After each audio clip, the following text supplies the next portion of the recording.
Hey, everybody. Just want to take a quick minute before we start today's show to tell you about another great podcast, Good Morning Liberty. It's hosted by our friends, Nate and Charlie. They've taken on the onus of trying to change people's minds of how people view libertarians. And they're doing this by leading with a message of compassion first. They're looking at the way in which policies impact people and using the principles of liberty to provide compassionate solutions. I know it's amazing, right? So much more effective than just typing loudly and screaming to yourself and commenting on Facebook statuses. But they're actually giving you tangible ways to talk to other human beings about how liberty is compassion. Amazing, right? So Nate and Charlie, they have a background in healthcare. They actually own a healthcare IT company. So at times like this and times of crisis that we have in this country right now, a great podcast to tap into to get their perspective. You can check it out 5 days per week. So if you need that daily hit of liberty, please check out Nate and Charlie over at Good Morning Liberty. We are born free, and we will die free. The time in between, though, that's complicated. In that time, governments, institutions, and our egos will limit our ability to find true freedom in this life. These are real stories of real people overcoming the odds, persevering in justice, and unlocking their potential. Welcome to Finding Freedom. Here's your host, John Odermatt. Welcome back to another episode of Finding Freedom here on the Lions of Liberty podcast. I don't have a lot to say before we get into today's episode. I have a great interview lined up, but before I introduce my guests, I just want to take a minute to remind you guys, maybe you found this podcast recently. We have a lot of new listeners. I just want to, ask you, please, if you have time, after listening to this episode, go to your podcasting app and pound that subscribe button. We appreciate it. It helps with the algorithms that help us rise up the podcasting charts, so you'll be doing us a great favor. And also, to take it one step farther than that, if you'd like to, please consider joining the Lions of Liberty Pride. We have a lot of great bonus content that we roll out. Some of the best interviews that we do, you get to hear them first. Whenever we have those Dave Smith debates on, the famous Dave Smith debates, you guys always get the access to the live stream, and you can hear it first as well. Also, we have bonus content. We have a show called Conspiracy Corner that only airs in the Lions of Liberty Pride. Degenerate Gamblers only airs in the Lions of Liberty Pride. Check those out there. You can join by going to patreon.com/Lions of Liberty and join in on the fun. Plus, there's a private Facebook group, and you can join at whatever level to your heart's desire. As you pay more money, you get more stuff, as it goes with everything in life. But we would love to have you in the Pride. We have a lot of great plans for 2021. So please come join us and let's get rolling with today's show. All right, today on Finding Freedom, we welcome Lynn Espejo back to the show. She's been on the show twice before, back on episode 110, and that was actually before her incarceration for charges that she maintains her innocence. She ended up serving 27 months, and after that time, she was released on home confinement. And she came back on the show after that to talk about her time in the Bryan Federal Prison Camp in Bryan, Texas, talking about the abuse that she witnessed and the corruption that she witnessed. And she had a personal blog where she talked about all these things. And she definitely did not make any friends with the BOP in that prison camp. But after she got out, she came back on the show, and she also had her own radio show where she was continuing to talk about what she saw in the prison system, and they tried to pull her back in. And we had Holly Kuhlman on the show a few weeks ago talking about that when it happened, giving an update. And now Lynn is here. She's free. She's off of home confinement. So Lynn, welcome back to Finding Freedom. Thanks, John. I appreciate you having me back on to discuss what happened to me. Yeah, this is our second time recording this intro here because I forgot to record the first one. But it's great to, Lynn, I was telling Lynn before the show, it's just great to see you, in person, because after seeing what happened, I was really worried that, you might spend, and Holly thought you might have to do the rest of your sentence. which would have been into the summer, I believe. So it's great that you're out. Too. I fully expected, since they wrote me an incident report, and it was a 300 series, which is a low-level incident report that would have definitely not made someone go stay at a county jail. But the incident report itself was low level, but they could take 30 days of good time from you for that incident report. And I highly expected that the BOP would do that to punish me. So I expected my out date was going to change from May the 4th till June 3rd. And I mean, honestly, I was at the county jail preparing myself for that. I was ready. I was like, okay, well, here we go again.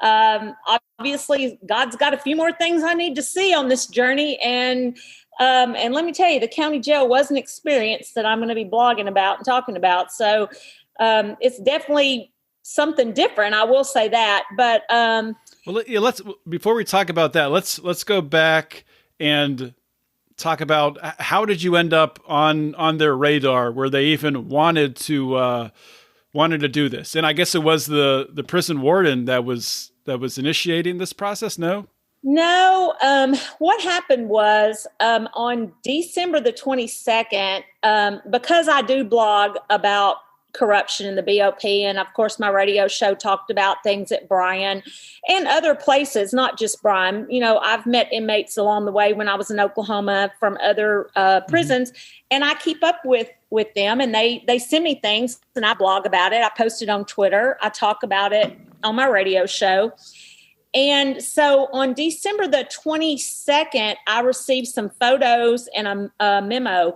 The photos were from a mobile billboard that was circling at the moment Bryan Prison Camp, trying to expose the fact that women there had not been allowed to call home for Thanksgiving. They weren't going to be calling home for Christmas.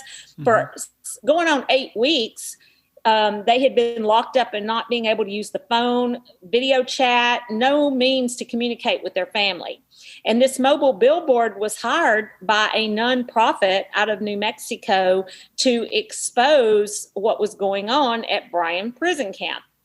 So I immediately blogged about it and posted the memo, which had many grammatical errors. I'm sure was very embarrassing to this warden that, you know, she put out a memo but it also exposed the fact that there was 0 COVID cases showing on the BOP website for Bryan. However, these women were being punished because they were being told by the captain and warden that this particular unit, B2, that they were the most COVID cases at Bryan.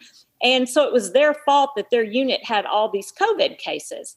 Now, I don't know if you or your listeners are aware, but the BOP had been shut down for visits since March the 13th of 2020. And we're now into December of 20, okay? So I'm not sure how the prison or the BOP staff is blaming inmates for catching COVID, because number one, no one's come to see them to bring it in the prison. So obviously, how do you think it got in there? Well, BOP staff. Yeah, it would only be the BOP. The prisoners aren't leaving; they're not walking out. So yes, and so they're retaliating or punishing these women. And little kids want to talk to their mama at Christmas and Thanksgiving. They're not getting to see them. They're not getting to see them on video chat. They haven't had a visit with their mom. You're talking going on 10 months. It's crazy. It's very sad. And I know when I was there, that was one of the saddest things for my husband and I at visitation, was watching little kids clinging to their mamas and not understanding why their mom couldn't come home with them. So being mindful of that and just mindful of the abuse that Bryan staff subjects inmates to in the first place, I immediately blogged about the situation and I shared it to many social media pages. I also posted it on my Inside the Walls and Beyond radio show Twitter account. The following day, Piper Kerman of Orange is the New Black retweeted my blog post. And of course, you can imagine after that, it just went viral. I'm not sure the exact date, but sometime shortly after that, an SIS person at Bryan, that is the Special Investigative Services, her name is A. Mitchell. she sent an email to my future probation officer. Now, mind you, I was not on probation. I was still under the BOP, on an ankle monitor, on home confinement. So that leads me to believe she did that to try to get me off to a bad start with my future probation officer, because she had access to know exactly where I was at. However, she did send the email to my probation officer. The email alleged that I was the one that rented the mobile billboard, that she included a link to my blog post about it. And she, it's my understanding that there was some wording in this email about the fact that it turned around on government property. And I've since found out that apparently the local police was called on this mobile billboard. So mind you, the BOP couldn't even go out and get with the driver their own self. They called Bryan local police to come over, get onto the driver, because apparently the driver barely pulled in to a driveway and turned around. You know, mind you, that's out at the street level. The prison's apparently that's illegal to turn around on federal ground, really? You know, to me, that was almost like insinuating that I had committed another federal crime. And I think that's kind of what they were trying to say, like, I instructed this driver to get on federal property. Now, did you have any involvement, not that it should matter, with the actual billboard? No, I did not. And in fact, if you go read my blog right now, where I posted a link to Walt Pablo of Forbes magazine, just recently wrote an article about what happened to me. That's a great article. I'll link to that on the show notes page as well. Well, I posted that on my blog, and the graphic designer, apparently from this billboard, came on there recently and posted that he had never heard of me until Forbes magazine wrote about it, but that he was the one that designed that billboard, the graphics for it, and that Lynn Espejo had nothing to do with it. Oh, wow. But anyway, in this email to my future PO, this SIS agent at Bryan Camp, she alleged, that I'm the one that hired it, that it turned around on federal property. She gave a link to my blog. So obviously Bryan staff is still obsessed with my blog, even though I haven't been there in a year now, because I left there February of 2020. So, and then she also in this same email said that I was talking to inmates at Bryan. So my future probation officer, it's my understanding that she emailed him back and said, I'm not even over her yet. However, I'm not really sure what you would want me to do, because I don't see anything that she has violated. So, so the PO forwarded the email to City of Faith halfway house, the halfway house that was over me and monitoring me on the ankle monitor, and to my case manager. So sometime after that, we were already into January. She called me and she wanted to see how Christmas went, tell me I needed to come in and sign a progress report. And she got into this email she had received. And she told me that, she asked me about the billboard, and I told her, no, I did not hire the billboard. However, what if I did? What rule have I violated? Like, that's freedom of speech. She said, well, that really wasn't a rule, but, since I had sent some bills that my insurance didn't pay for the skin cancer that Bryan PA staff, medical staff allowed me to get while I was in prison, that I had treated as soon as I got out. She said, well, that's going to look bad. I'm like, well, I don't see the connection here, but however, I did not rent the billboard. So then she said, well, I also have a link to your blog. And I said, okay, great. What's the problem there?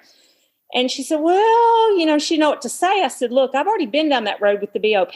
When I was incarcerated, I was written a shot, an incident report for blogging. And I beat that at the regional level because the regional legal team agreed with me that I had a right to blog. It's freedom of speech, and you can't stop me. So she didn't know what to say to that either. Then she went on down the list about the truck turning around on federal property. And I said, well, even if it did, even if I was the one that hired it, I can't control what other people do. So I don't even know what is the reason behind this. And then she asked me, was I communicating with other inmates? and that were still incarcerated. And I said, absolutely. And I've sent them Christmas cards as well. I mean, I admitted it right away. I had no issue admitting it because I didn't feel like I was violating any rule. And she told me that I couldn't do that. And I said, well, what rule is that? Because that's not in anything I went over in orientation. That's not in your halfway house manual. So what am I violating? What is it that you're telling me I've done? Well, she couldn't point to a specific rule, but she just said that it was a rule and that I could no longer communicate with inmates. And I said, okay, but what about my radio show? Because, I mean, that's who comes on my radio show. And she said, what radio show? And I said, the one I've been doing since I got home. And then she told me, well, I don't think you can do that either. You have to have permission. Like, what permission? She said, from the BOP, that she would check on it. So I go and I pull up the BOP policy. It's policy 1480.05, which is the policy on news media, contact with media, doing anything that has to do with a blog, anything to do with me being on your podcast, for instance. She told me I could no longer do those. And so I looked up the policy. Really? Yes. I looked up the policy. And the only thing that you need permission for is if you are incarcerated, meaning I would be actually at the camp or in prison somewhere, and someone like you or a news station would want to come into the prison to talk to me. Okay, so you need permission to do that. Otherwise, no. I went back over all the halfway house rules, looked up everything. Nowhere in there did it say I could not communicate with inmates. The only thing it said was to do with a cell phone policy. And this was for people that actually lived at the halfway house. But, since I was through them, I assumed maybe this policy applies to me too. That policy read that I was not to use my cell phone to text or call a resident, meaning another person on home confinement, or an inmate. So again, I don't even know why that's a policy for inmates, because I'm not able to text or call an inmate with my cell phone anyway. So I was communicating via the Core Links email system that is the BOP-owned, monitored, email system where they read everything you write and email everything the inmate writes back to you. So I didn't understand, any policy I had violated. So this was the week before they put me back in the county jail. So that Friday, when I was supposed to do my next radio show, I sent her an email and it says, look, I'm not trying to get crossways with you, the BOP, anybody else, but I need to know, can I do this radio show tonight? I'm already scheduled. It's been scheduled. And I gave her a link to that 1480.05 policy, pointing out that where in there was I violating anything? Where did I need permission?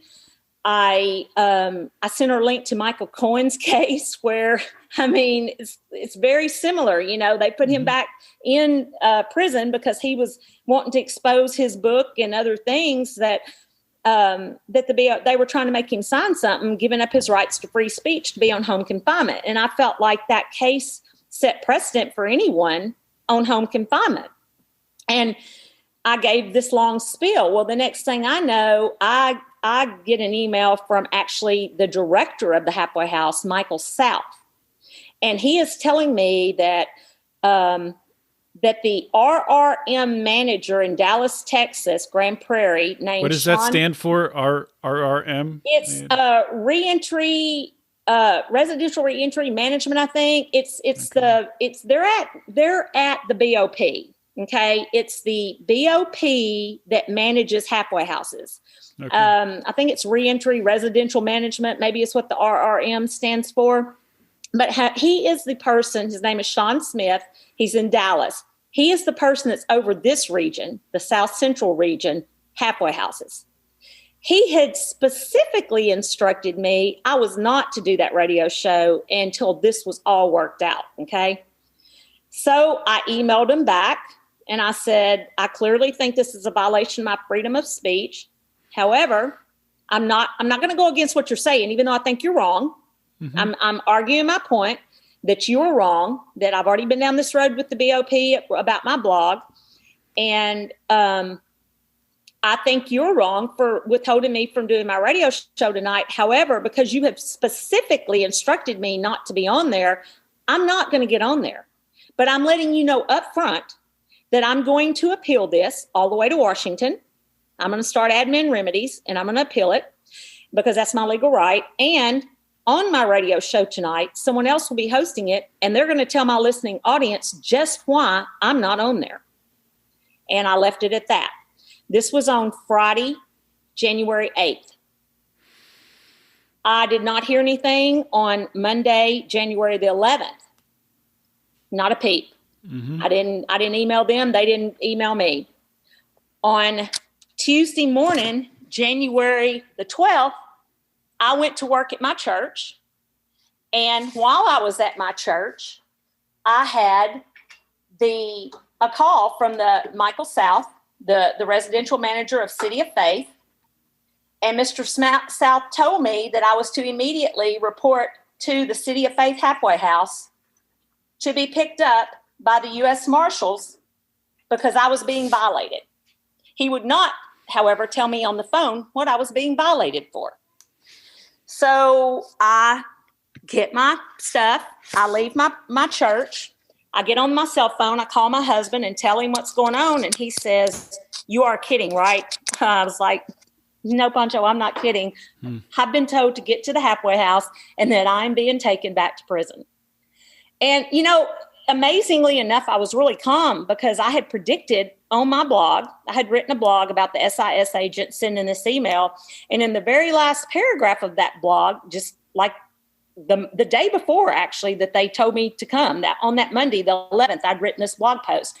And I state that I would not put it past the BOP with all the retaliation I received when I was on the inside of those walls for blogging and exposing them to violate me.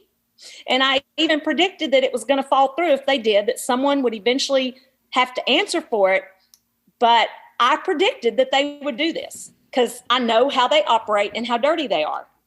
And so I was not surprised that they did it.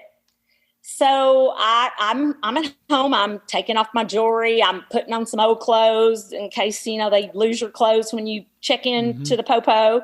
And I'm calm. I don't like it, but I'm calm. Now, the halfway house and the BOP was aware that I was supposed to start back to grad school on the 12th or the 13th of January. And this is on the 12th that they're telling me to report back. They are aware that my husband and I have already paid over $2,000 for my last 2 classes in my master's program to graduate this May.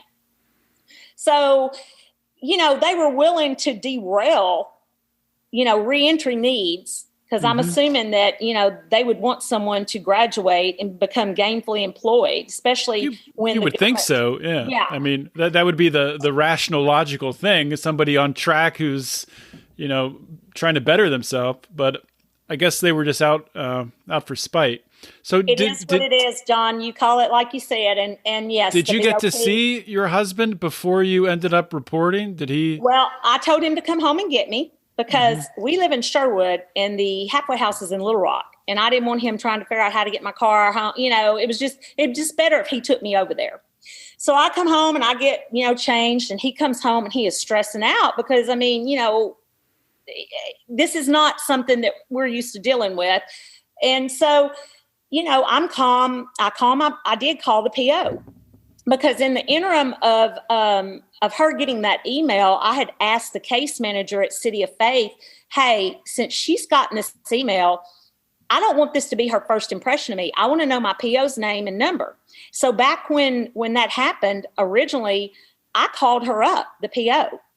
And she told me at the time she thought I had not violated anything. She didn't have an issue with what was reported to her. She didn't even understand why they were even reporting it.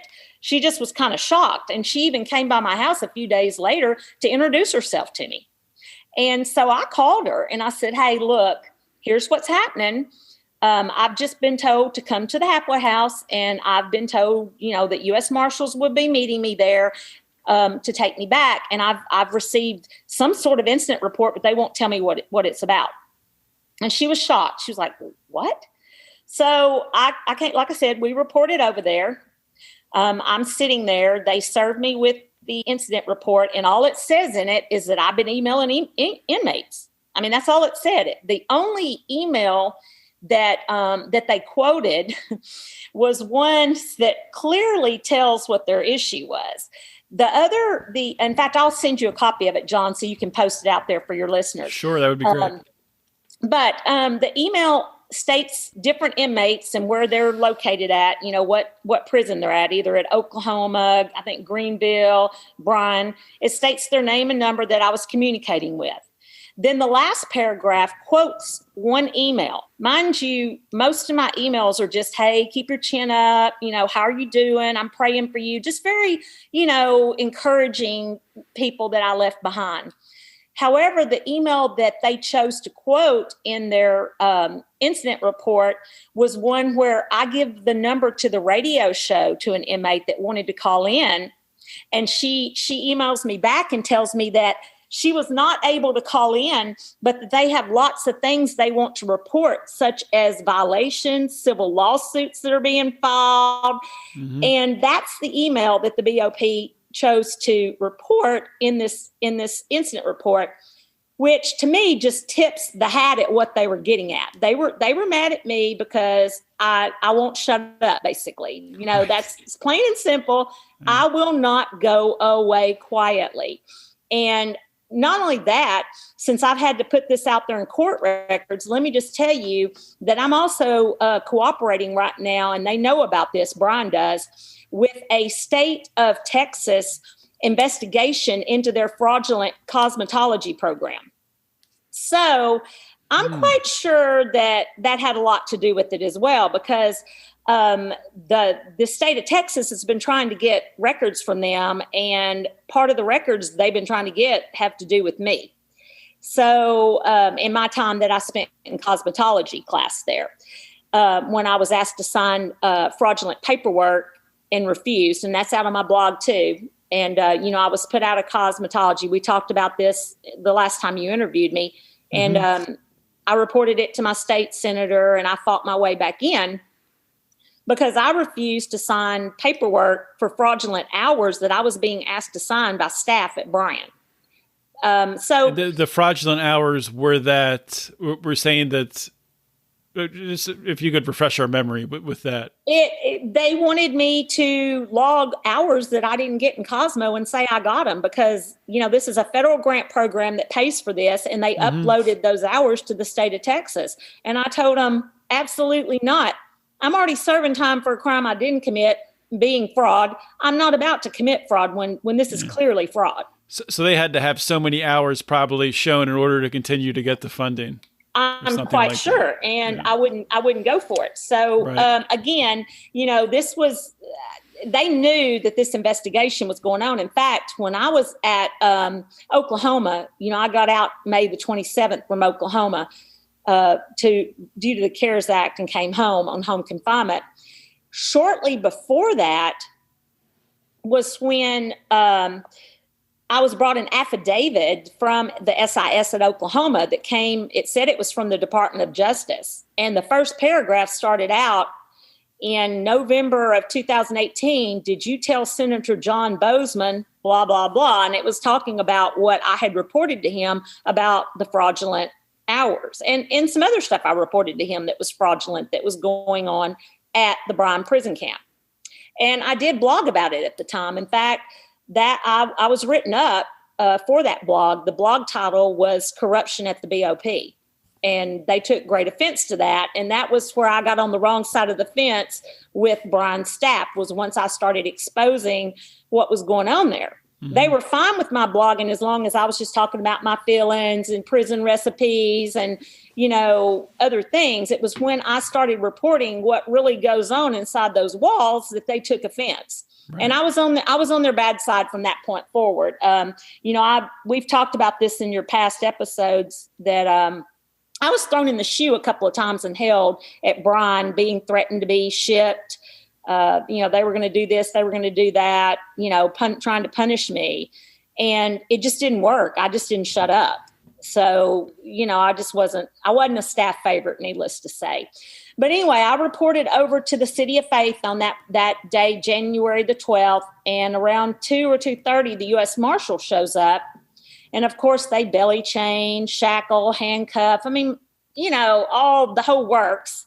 He puts me in the back of his cruiser, and we're driving to the Pulaski County Jail. And he said, "What did you do? Flunk a drug screen?" And I kind of laughed. I was like, "No, I don't do drugs." He goes, "Well, you don't look like the type. And honestly, you don't look like the type that I normally have to take back to prison." So I just passed him the piece of paper, the incident report. And he read it and he said, "Wait a minute, I'm taking you back to prison for emails?" And I was like, "That would be the case, sir. That's what it seems to be." And so he sit there a little bit and he said, he looks in the rearview mirror at me. He goes, "What'd you really do?" And I said, "Well," and so I tell him about the email to the PO and about the, billboard and what I'm being accused of. He goes, "I knew it couldn't be about these emails." He goes, "I've never seen anything like this." And he goes, "I may work for the government, but I know they're fraudulent. They're not honest." And he said, "What's your blog name? I want to read it." He goes, you must be hitting a nerve." So he literally wrote my blog down. He got me out to the county jail, and he actually went in and stayed there with me until they took me into the holding cell, because he was chatting me up. He just couldn't believe it. He wanted to know what all I'd exposed. And, he was just kind of really intrigued with this because, again, he's not used to taking people back unless they flunk, they're doing drugs. So maybe he's listening to this podcast right now. You never know, because apparently he's reading my blog. From what my probation officer told me, their whole office was reading it and, basically rooting for me to get out. So they saw it as retaliation and wrong. Anybody that's honest would. So I spent 15 glorious days out at the Pulaski County Jail. And one morning, on the morning of the 27th, January 27th, this was the start of the 15th day. And by the way, the BOP had by policy 14 days to bring me before the DHO. Now, let me just say this. A 300 series shot, John, is not a DHO shot, meaning incident report. Those are usually decided. The 1 in 200 series, which is more serious, go before a DHO, which is a disciplinary hearing officer. Mm-hmm. The 3 and 400 series shots are normally decided at the institution level, meaning in this case would have been City of Faith halfway house. However, City of Faith staff, multiple staff members, made it clear to me that City of Faith did not want to write this incident report because I had been a model resident. I had not violated anything. I was always where I was supposed to be. I called, I answered my phone. I did everything asked of me, okay? So they did not, and I had been on home confinement right at 8 months when this happened. So they did not want to write this shot. They were told by Sean Smith, the manager at the RRM, that I ticked off with probably my emails on January the 8th, that Friday, about the radio show. They were told by him they had to write this shot. Not only did they have to write it, they had to move it to a DHO shot, meaning they had to up it to where it had to go before a disciplinary hearing officer, meaning the BOP would decide my fate, not City of Faith halfway house. So they didn't want the halfway house to do, any of the deciding on what happened to me. They wanted to make sure that it was their decision. Right. So during the time that I was at the county jail, they were supposed to come and see me and what's called team you, meaning a case manager. Can you talk about, just for a second, to give people an idea, what was the experience like in the county jail, the time you spent there? Oh, yeah. It's really bad. It actually made Oklahoma or Bryan look like Taj Mahal. I mean, literally, it was that bad. I was in what they deemed their COVID unit, however, or their quarantine for COVID. Nothing was being sterilized. Nothing was being cleaned. Anybody that comes to the county jail, be it for a day, a night, a few hours, people that get drunk and get brought in, people that get in domestic disputes, there was a lot of that coming in. They may stay even a couple of hours and get bailed out. All of those people came through that unit. We had contact with all them. Nothing was being sterilized. In the 15 days I was there, I was given no socks, no bra, no underwear. I was given one change of clothes during 15 days. I got one change of clothes. Wow. Yes. The shower, I offered to clean it. It was so nasty and filthy, and just like, if you touch the wall, it was some kind of slime. I don't know. They didn't even have lights in the shower. They didn't want you to see what it looked like. We were allowed to be off our bunk 1 hour a day. Otherwise, you were stuck, just being down on a bed. Like I said, people were coming in and out. I was moved 7 times to 7 different beds in 15 days. So, and none of the rooms were sterilized or clean before I got in them. What did you do to pass the time? Like, did you have a book or anything? They had no books, really. I finally got a Bible. I had to ask the chaplain. About a week into it, I got my Bible. There was very few books around. Most of them were like scholastic books. We're talking grade school level books. The mental health people that were there, people with mental illness, it was horrific the way they were being treated. Women were brought in, and they were asked a series of questions like, are you having a bad day? Like, whatever. And this one lady said, she told him, yes, it's the worst day of my life. I just don't even want to make it anymore. Well, they put her on suicide watch. Suicide watch there was stripped totally naked with a little blanket called a turtle suit. Some of them were paper. Some of them were green, like a green Velcro thing. Not allowed to have anything else in their cell. And I hope this isn't too graphic for your listeners, but there was one woman in suicide. She was very mentally ill. She talked in 5 different voices. And mind you, I'm getting my master's right now in clinical mental health counseling. So I'm graduating this semester. So this was very disturbing to me from a professional level, as well as just a personal level of watching it. Right. But she was talking in 5 different voices. So she had multiple personalities going on. She didn't have any clue what was going on. They put her in the rubber room naked. She had the turtle suit, but it's freezing cold, mind you. Like, my toes felt like they were going to break. It was so cold out there. And these people are being put naked in these rooms. She was on her monthly cycle, and there was blood everywhere. They would not even give her anything for that. I've never seen anything like it. There was a girl out there. She's about 20. Don't get me wrong. She's mentally ill too and was doing bad things. She was really pushing their buttons, running from them, getting naked and running through the unit, just, getting away from 5 guards. They had them on full restraint, meaning she's handcuffed, she's shackled. She has a leather, looks like a leash from her neck down to her feet, and she's still beating up 5 guards. And, she was manhandled really bad.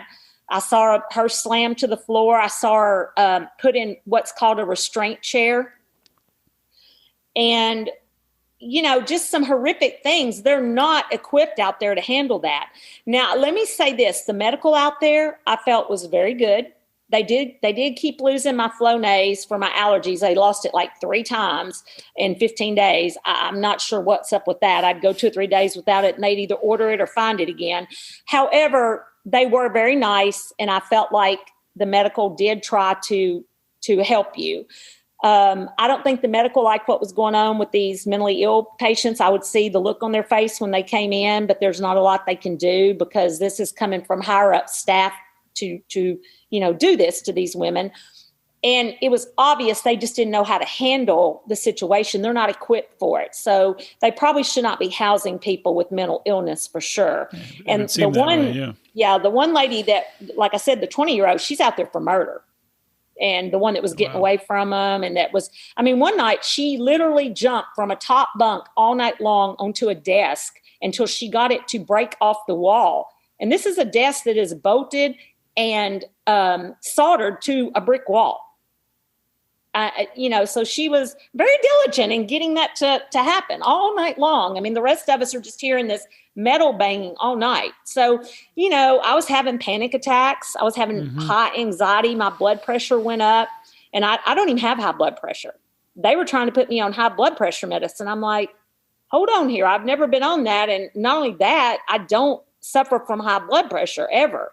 And after a few days, it did go back down to normal, the blood pressure. But, I was just sitting there expecting to stay till June. I was just going to make the best of it. I didn't know if I was fixing to go on what's called diesel therapy, where the BOP sends you to all kinds of county jails and just keeps moving you. But I felt like eventually I would have to go back through Oklahoma and then go to Aliceville, Alabama, which is where I had been headed when I got stuck at Oklahoma during COVID. And I felt like, because I had heard that you had to hit federal soil to be released from federal prison at some point, I didn't know if that worked the same for people that had gotten out on home confinement. But I do know people that get violated, like at the camp, and would go to somewhere else, a holding facility, like for fighting or whatever. I had always heard that those inmates would have to be moved back to a BOP facility prior to getting released. So I kind of suspected that was going to happen, and I knew it was going to go one of two ways. First of all, I knew the shot was actually invalid based on BOP policy, and I so much as told them that. By BOP policy, they were supposed to do what's called a team on this shot, this incident report, within 5 days. They did not do that. They did not follow policy. However, on the 7th day, they did send someone from the City of Faith out there to get my statement. He was quite shocked to know that I knew BOP policy and was demanding that I get my staff representative. I mean, he was shocked. His eyes got huge when I started quoting policy. And I told him, I said, yeah, I've been down this road before with the BOP, and I do know policy. And I was quoting the policy number and everything. I told him I was supposed to get a staff representative, and I even named the person at Bryan, Texas, that I wanted to be my staff representative. And he said, well, we can't get someone from Bryan here. I said, well, are you really going to bring me somewhere to do this? Well, he had to admit no. I said, well, why can't they be on a phone call? Well, we just can't do that. So they wanted me to pick someone at City of Faith. So he basically picked the staff representative for me. And I said, well, does this person even know policy? He goes, well, he knows it better than probably anyone at our office.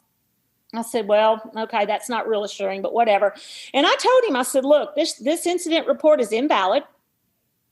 First of all, Mr. South that signed it did not witness me emailing anybody. My admission to Ms. Shannon that I did do it is not good enough for the BOP to find me guilty of this. By BOP policy, by inmate discipline policy, the staff member writing the shot has to witness the inmate committing the act that's in the shot, the incident report. Shot is what we call him. That's the short name for him. That's the inmate name. Wouldn't just seeing the email qualify as witnessing? No. And here's why. Because City of Faith does not have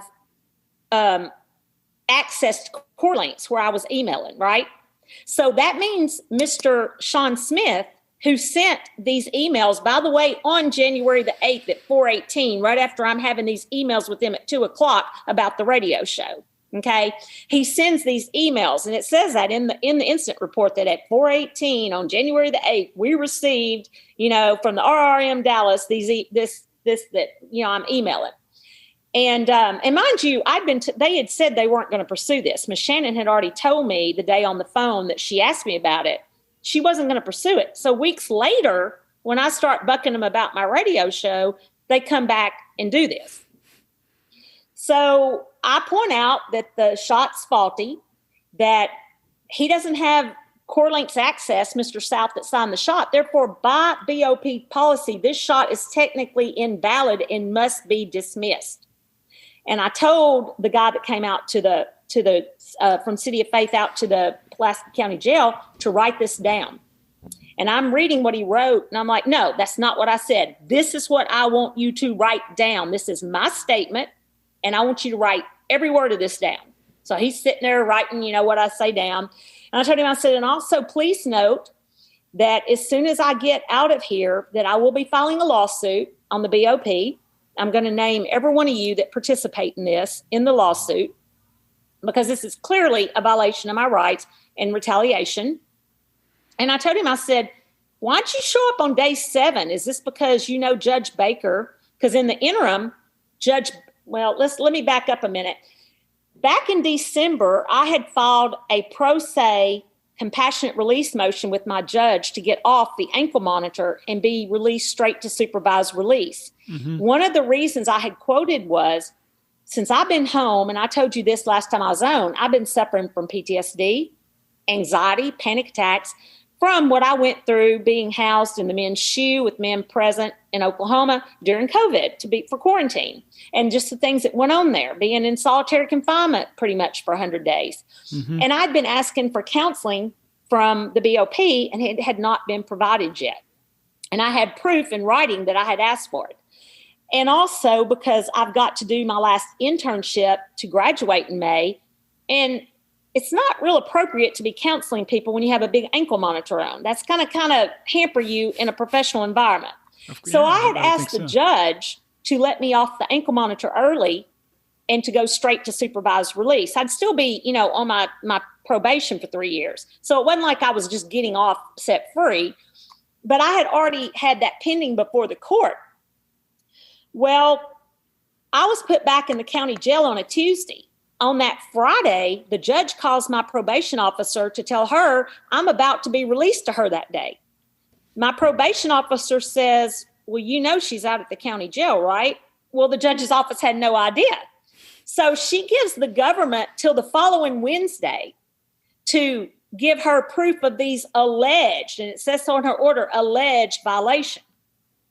Apparently, the PO had told the judge's office what was going on with the email she got, had provided it, and that she thought this was clearly retaliation. Whatever she told them, they were aware of the situation. In the interim, I was typing on a little tablet at the jail to my husband in an email telling him what to file for me at the court. And I filed a document telling her my side of what was going on, told her why the incident report was not valid under BOP policy, told her that I was cooperating with an investigation, let that cat on out the bag with the Cosmo thing. I told her this was clearly retaliation. And I also provided her a copy of the incident report, the halfway house manual, where there's nowhere in there that told me I couldn't communicate with inmates, and a few other, things, BOP policy on inmate discipline, telling her how they're not following policy. They're not even trying to come out here and resolve this with me. They've just locked me up where I can't get a hold of any paperwork or anything, and they're not even doing what they're supposed to. So this was on day 7 that the halfway house staff showed up, and I said to him, so why are you out here? Because y'all have till 5:00 to provide something to the judge? He goes, what judge? I'm like, oh, you didn't know that Judge Baker has demanded to have this stuff by 5:00 today?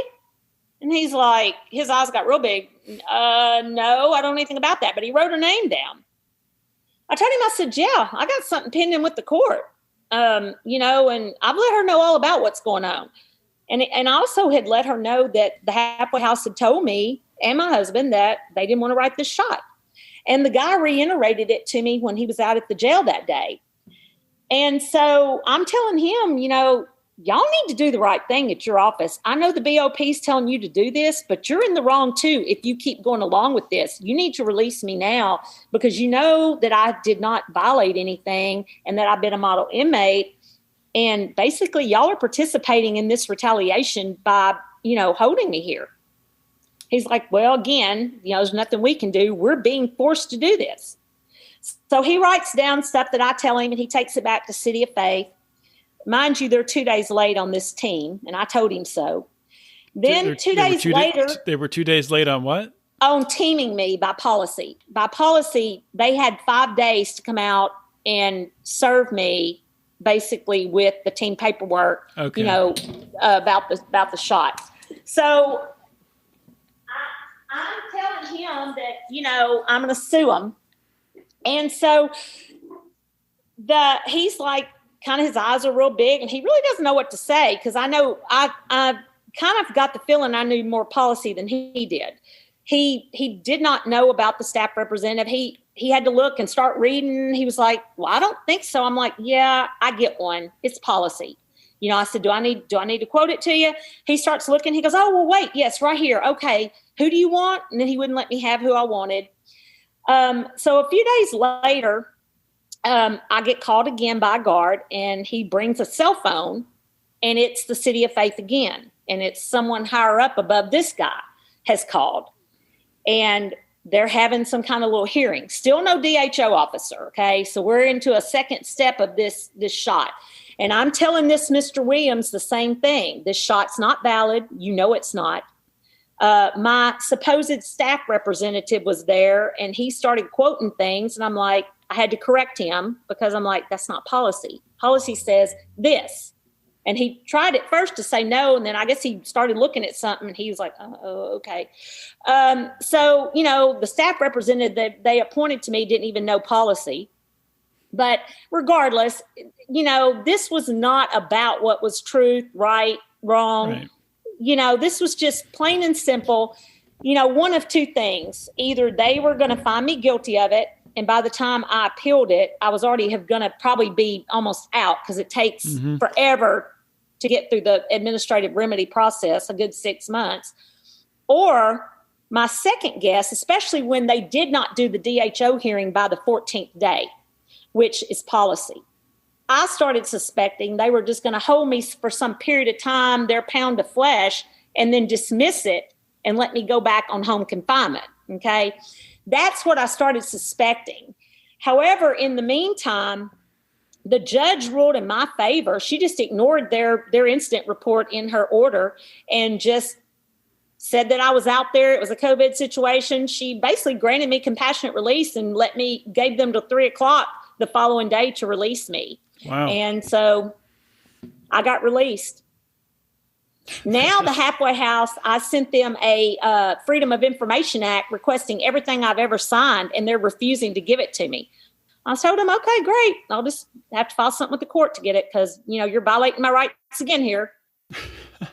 It's just amazing that, throughout this whole thing, they continue to...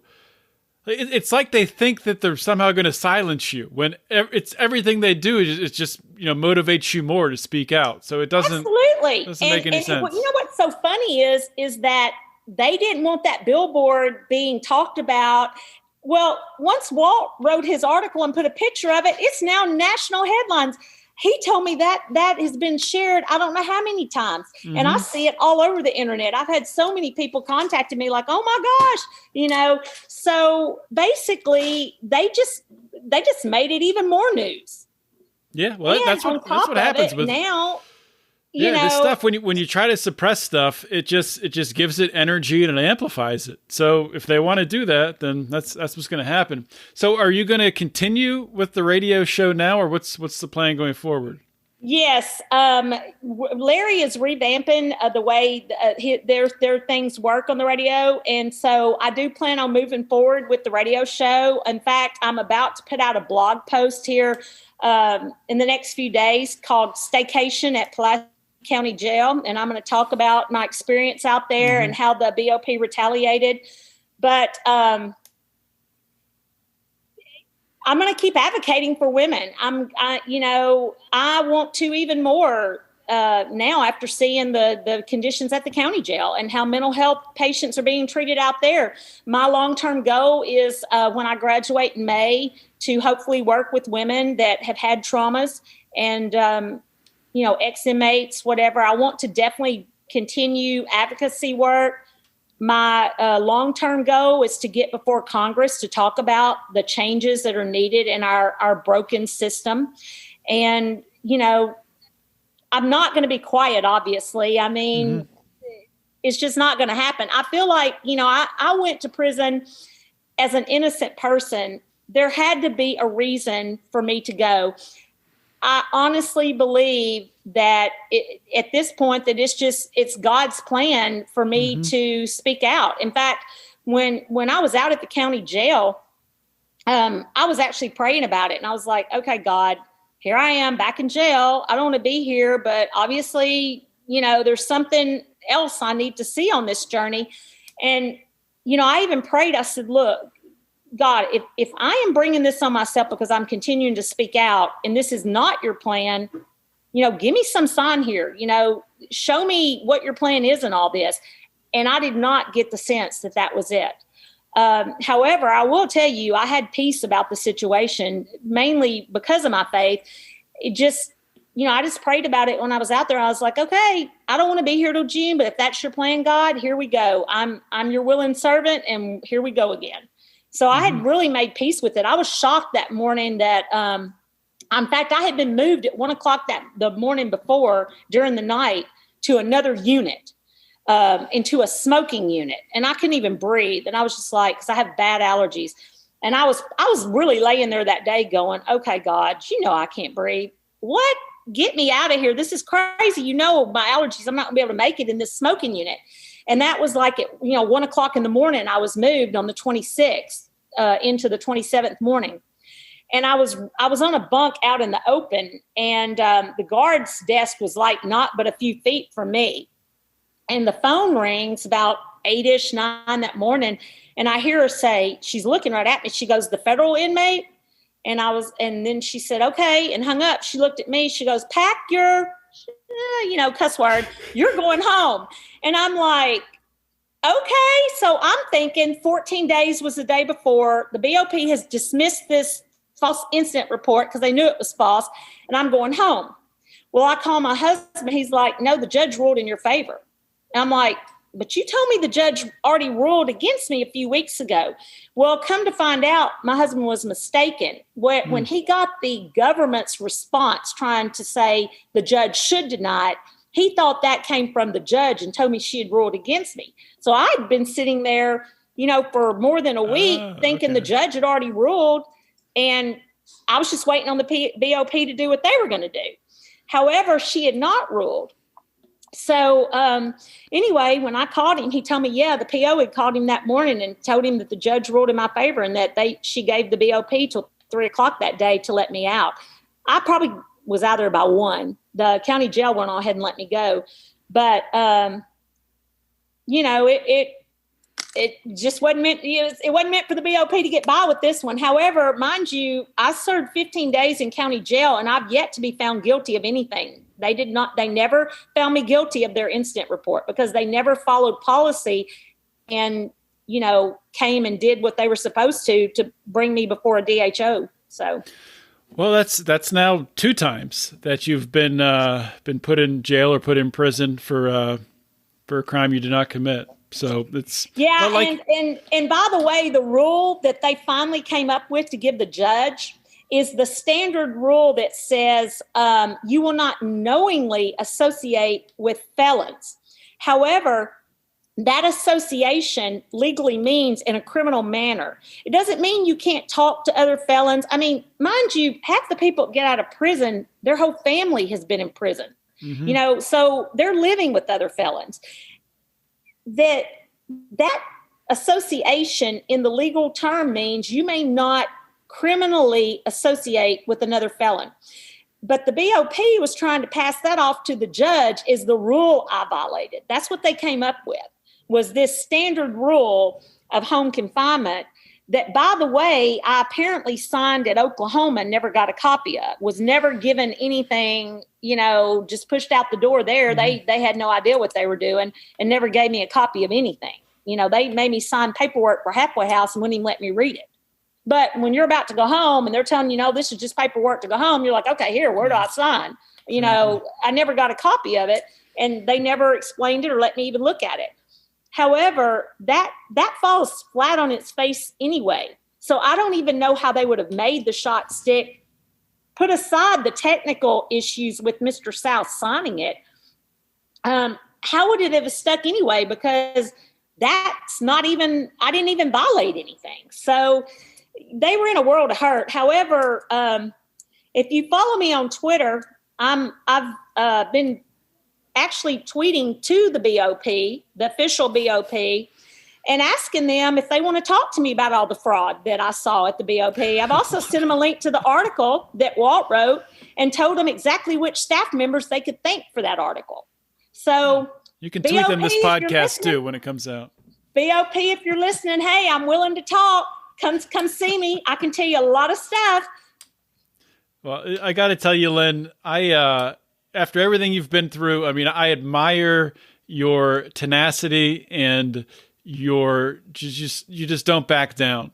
And that is so necessary. And you were talking about your faith. And honestly, I agree with you. I think that this all did happen for a reason. And sure, when you're in the middle of it, you might not understand why and what's happening. But I think your voice is needed, and it's needed to have it to help to elevate all the things that are wrong with the BOP. And, the more that they push back or did push back, that's just going to, pour gasoline on the fire. So, well, I'll tell you what, John, I'm going to provide you with the incident report. I'm going to provide you with those emails that I've talked about because, hey, they're to my personal email. So, sorry, people, but you're now exposed. So I'm going to just provide them. You're welcome to post those out there for your listeners to read. I have nothing to hide. And my goal now is to expose all the fraud in the system. I mean, it starts at the prosecution level and it goes all the way through the system. And, we're not rehabilitating people. I talked about this last time I was on. My goal is to try to help people not go back to prison. I mean, I have a better situation. I'm very blessed in my life. And that's another thing. When I was out at the county jail, I was telling God, thank you for this. Thank you for that. Because I do realize I have a better situation than most people that go to prison and come home. And I want that for other women. I don't know exactly how I'm going to accomplish that. I don't know if eventually I'm going to try to maybe open some kind of reentry center. I don't know what's going to happen in my life, but I do know that it will be something to do with helping women do better, knowing their value and worth, and that prison does not have to set them back for the rest of their life. And, the BOP is not doing anything to rehabilitate people or help them get ahead. I've heard horror stories since we've been home. People can't rent apartments. People aren't allowed to do certain jobs because the BOP just says, no, you can't do that job, So they're undermining people left and right on home confinement. And I truly believe that we've got to do better in this country. We've got to stop incarcerating so many nonviolent first-time offenders would be the first step. And secondly, if we are going to incarcerate drug addicts and people that need help with certain situations, can't we do something to help them get that help while they're there? And let's not just lock people up and human warehouse them. Let's do something to make a change, because we are not sending people better back into society. And anyone at a camp or a first-time nonviolent offender, they're eventually going to be your neighbor working with you. They're going to be somewhere back in the community. So I know personally, I did not come back better. Well, I told you, PTSD, anxiety, I didn't have all that. So let's do better. If we're going to have this system of locking people up, at least let's make it count for something. And let's help people when they're reentering society. When I got back to Arkansas passed Act 990 while I was in prison. And people now that take cosmetology and other classes at prison cannot get a license in Arkansas. So we're continuing to close doors on people instead of giving people a second chance. It's not good enough for us, people to serve their time. When they get out, they're still being punished. And that's another thing I would like to bring attention to and try to see some change in. But again, my goal is to get before Congress. So, if you got anybody listening, hey, invite me on up to Washington. I'm ready to talk. There you go. I agree. Send Lynn to Washington. I can get behind that. But Lynn, we're out of time now. So I want to give you 1 minute just to plug your blog and the radio show. Anything else you're working on, just to let people find that stuff. All right. Well, my radio show is called Inside the Walls and Beyond. And it can be found on Justice Broadcasting Network, Larry Levine, Street Justice. And I also do some work with him on his other show called Chaos Crew. And my blog is Inside the Walls, and it's on WordPress. And it starts back in 2017 talking about my case and how corrupt that was. And it just moves forward, blog most of my, way through prison and also since I've been home. And so I just encourage people, reach out to me. I have people reach out to me every day. I'm more than happy to talk with people that are about to go into prison and, ease their minds a little bit. It's not as bad as you think it's going to be. I mean, it's not good. I don't wish it on anybody, but you're going to get through it and just be strong and stand up for what's right. Don't let staff lead you in the wrong direction because they will try. Yep. Lynn, thanks for coming on the show. Thanks for having me, John. Hey guys, a lot of the times on this show, I'm talking about the criminal justice system, injustice in the criminal justice system. I've talked about in the past big time cases of injustice, and none is bigger than the case of Ross Ulbricht. Ross Ulbricht, founder of Silk Road, he's serving life in prison. And one of our friends here at Lions of Liberty, Tyler Colford, also known as Crypto Man, has written a song about freeing Ross Ulbricht called Free Ross. You can find it on Spotify. You can find it on Amazon Music. All the proceeds go towards freeing Ross Ulbricht. If you've listened to my interviews with Lynn Ulbricht before in this podcast, you probably understand this case much more than anyone else out there. Ross Ulbricht deserves to be free. Please check out the song. You can hear just a little piece of it right now. Check it out. These are perilous times when they ruin your lives over victimless crimes and they sever your ties from your business, loved ones, and family. Why? New slave labor, they barely pay you. Don't care about work ethic or major. Hope you all enjoyed that interview on Finding Freedom. Another awesome guest. And hopefully you guys also have subscribed to the Lions of Liberty podcast and you're getting all three of our unique shows in your little listening device delivered to your ears. If you haven't, please do that. Just go to your app, you know how to do it, and subscribe. You can also leave us a 5-star review and a nice comment. We would prefer if you did it on Apple Podcasts, but anywhere you can on the internet, please leave us a positive comment. Also, the 3 shows that we have, Monday's show with Mark Claire, our flagship program, our longest running program, and on Wednesday, Electric Liberty Land with Brian McWilliams. Those guys have been killing it, and I am so excited about the direction of Lions of Liberty. We're seeing some awesome numbers right now, and we're going to continue to grow, so it's great stuff. If you want to support us, we would love that too. Please go to patreon.com/Lions of Liberty. You can support us for as little as a couple bucks, or if you get in at a higher level, you get merchandise and access to us, and all the way up to you can advertise on the show or get to even produce a show. So check it all out, patreon.com/Lions of Liberty. And if you haven't checked it out yet, please consider checking out the Lions of Liberty store, where we have some awesome t-shirts. We have a Taxation is Death t-shirt with an awesome design. We have a Wax On, Tax Off t-shirt. And we're always coming up with new ideas and adding new t-shirt designs to the store. Check that out at lionsofliberty.store. And if you're in the Pride, you get a discount on anything you buy in the store. So you do both of those things and you win. That's all I got, everyone. Thank you so much for listening to today's episode. This is John Odermatt signing off. Always remember to keep your head up and the fires of liberty burning.